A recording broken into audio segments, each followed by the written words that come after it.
지난 10월 3일 우리 군 수송기인 KC-330 시그너스와 C-130J 슈퍼 허큘리스가 레바논으로 급파됐습니다. 그 이유는 해외에 고립된 우리 국민들을 지켜내기 위해서라는데요. 이처럼 우리 군의 전력을 투입해 해외에 체류 중인 우리 국민들을 구출, 송환한 사례는 이번이 처음이 아닙니다. 국민을 보호하기 위한 우리 군의 노력을 뉴스바바에서 전해드리겠습니다.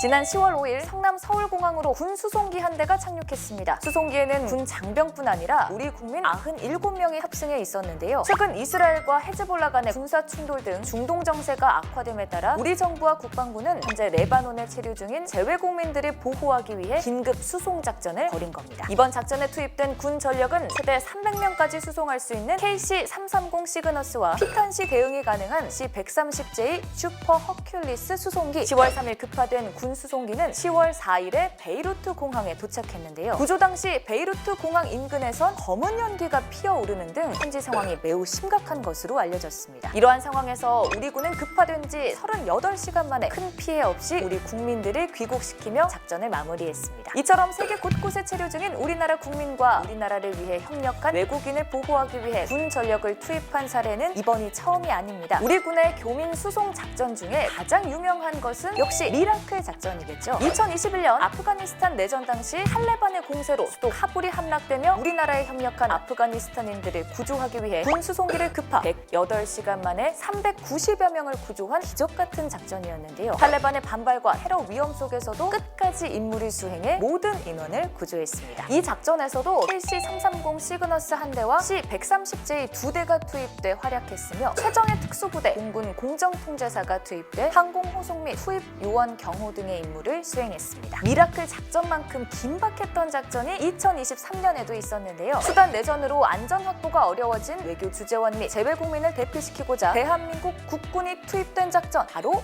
프라미스 작전입니다. 제707 특수임무단과 공군 공정통제사, 공군의 C-130J 30 수송기, 그리고 군 경호, 의료 인력 50여 명이 파견됐는데요. 프라미스 작전은 재외 국민의 안전한 철수를 위해 최초로 6회 공군 전력이 모두 투입된 작전으로 꼽히며 28명 전원 구출에 성공하기도 했습니다. 국방부는 국가 분쟁뿐만 아니라 국가 재난 사태 등 해외에 체류 중인 우리 국민에게 도움이 필요한 상황이면 군 전력 투입을 아끼지 않았는데요. 지난 2020년 전 세계를 팬데믹에 빠뜨린 코로나19 발생 당시 세계 곳곳에선 감염병 확산을 막기 위해 국경 봉쇄, 이동 제한령 등 출입국 경로를 해소하고 통제했습니다. 이에 정부와 국방부는 해외에 발이 묶이거나 고립될 처지에 빠진 우리나라 교민들이 귀국할 수 있는 방안으로 군 전력 투입을 결정했습니다. 2020년 7월 당시 이라크 건설 현장에는 우리나라 근로자 290여 명이 근무하고 있었는데요. 이때 재외국민 수송을 위해 최초로 KC-330 시그너스가 투입됐고 신속한 이송과 방역을 위해 군의관, 간호장교를 포함한 정부 합동 신속 대응팀이 함께 급파돼 290여 명의 근로자를 귀국시켰습니다. 또 초강력 태풍이 덮쳐 큰 피해를 입은 사이판에도 우리 군이 긴급 파견된 사례가 있습니다. 2018년 10월 사이판을 강타한 태풍 위투는 최대 풍속 시속 290km의 초강력 대형 태풍으로 사이판 역대 최대 규모의 태풍이었는데요. 이로 인해 현지 공항이 폐쇄되는 등 우리나라 여행객 1,800여 명이 귀국에 어려움을 겪었습니다. 이에 국방부는 공군 조종사 및 정비사 14명, 그리고 C-130H 수송기를 급파했는데요. 작전에 투입된 이들은 약 3일간 총 10차례 밤과 사이판을 오가며 약 800명에 달하는 국민들을 안전하게 이송했고 긴급 구호 물품까지 전달해 위기에 처한 국민들을 도울 수 있었습니다. 당시 자국민을 수송하기 위해 군 수송기를 급파한 나라로는 우리나라가 유일했다는데요. 국방부에선 어려운 상황에서도 자국민 보호를 위해 애쓰고 성공적으로 임무를 완수한 장병들에 대해 국방부 장관 표창 및 기념패를 수여하는 등 그들의 노력을 시하했습니다. 국내뿐만 아니라 세계 곳곳 어디든 우리나라 국민을 보호하기 위해 최선을 다하는 우리 군